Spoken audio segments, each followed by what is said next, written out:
कुरुक्षेत्र में कांग्रेस कार्यकर्ता चुनाव आयोग के खिलाफ उतरे सड़कों पर, किया प्रदर्शन। चुनाव आयोग का फूका पुतला। चुनाव आयोग पर भाजपा के साथ मिलीभगत के लगाए आरोप।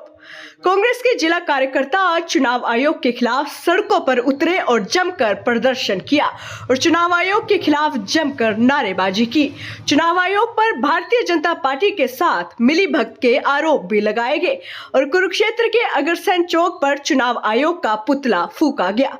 पूर्व मंत्री व कांग्रेस विधायक अशोक अरोड़ा ने कहा कि लोकसभा और विधानसभा चुनाव में वोट चोरी हुए हैं। वोट चोरी करके ही भारतीय जनता पार्टी ने अपनी सरकार बनाई है। उन्होंने कहा कि आज चुनाव आयोग के खिलाफ ये प्रदर्शन किया गया।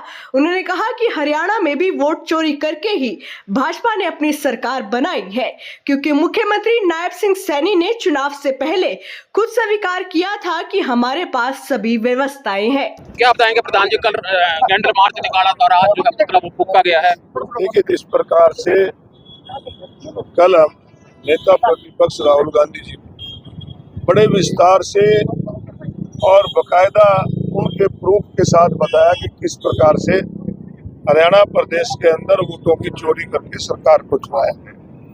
हरियाणा प्रदेश ही नहीं, इस देश का हर नागरिक, और चाहे कोई विदेश में बैठा है और चाहे आप लोग थे मीडिया के साथी, हर कोई ये मान के चल रहा था कि हरियाणा प्रदेश से बीजेपी की सरकार जाएगी, क्योंकि लोग तंग थे। बढ़ती नशे की वजह से, बढ़ते बेरोजगारी की वजह से किसान परेशान था, उनको रेट नहीं मिल रहा, समय पे खाद दवाई नहीं मिलती, तो लोग हर वर्ग में बदलाव चाहता था। कर्मचारी बदलाव चाहता था, विरोधियां मांगी जा रही है, व्यापारी बदलाव चाहता था।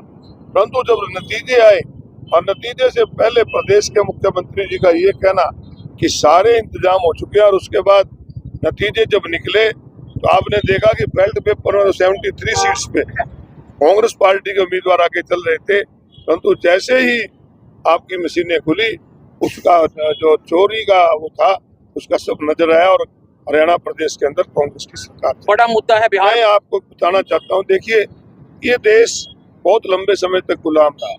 हमारा एक सपना था कि हमारा संविधान होगा, देश का प्रजातंत्र होगा। देश में प्रजातंत्र आया।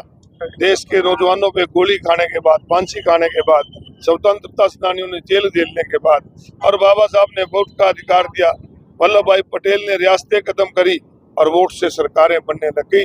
परंतु जब वोट से सरकारें बनने लगी तो आम आदमी जो था वो सियासत में आ गया। परंतु जिस प्रकार का खेल चुनाव आयोग के साथ मिलकर मोदी सरकार ने खेला है, इसकी जितनी निंदा की जाए थोड़ी है।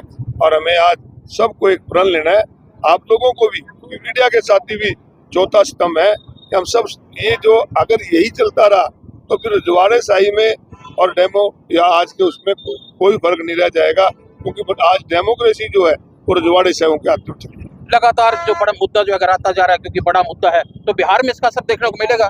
देखिए, बिहार के अंदर भी इन्होंने, आपने देखा नहीं किस प्रकार से 50 लाख वोट ही काट दिए। ये तो हर तरीका अपना रहे हैं। बिहार के अंदर वोट काट दिए, उसके बाद चुनाव आयोग की अनदेखी करते हुए हर महिला के खाते में 10-10 हजार भेज दिए, जबकि आचार संहिता लग चुकी थी, उसके बाद भी भेज दिए। तो ये इनका डेमोक्रेसी पे कोई विश्वास नहीं। ये देश के संविधान को भी खत्म करना चाहते हैं और प्रजातंत्र को भी खत्म। बीजेपी फ्री में भेज रही है। निश्चित रूप से इसका एक बार पूरा सर्वे होने दो, अपनी सर्वे करेंगे बूथ लेवल पे। जैसे मैंने कहा कार्यकर्ताओं को कि इतनी वोट जो बढ़ी तो कैसे बढ़ी है, 29,500 वोट 5 साल में बढ़ना, मैं मानता हूँ कहीं ना कहीं यहाँ भी दिक्कत। कल जो राहुल गांधी जी ने प्रेस वार्ता कर उदाहरण दिया, आप ये देखो, एक ही फोटो से 22 वो बनना वोट, इससे बड़ा और सबूत क्या हो सकता है। एक के घर में 66 वोट, आज तो एक घर में 2 आदमी तो ऊपर ही नहीं, ज्यादा करो 3 ला लो, 4 ला लो, 66 वोट एक घर में बनाना, क्या ये डेमोक्रेसी? मुख्यमंत्री जी कह रहे हैं कि कांग्रेस जो विचार मुद्दा विहीन हो चुकी है, उसके बारे में कौन सा मुख्यमंत्री, नायब सैनी कौन से प्रदेश का मुख्यमंत्री? वो तो बिहारी है।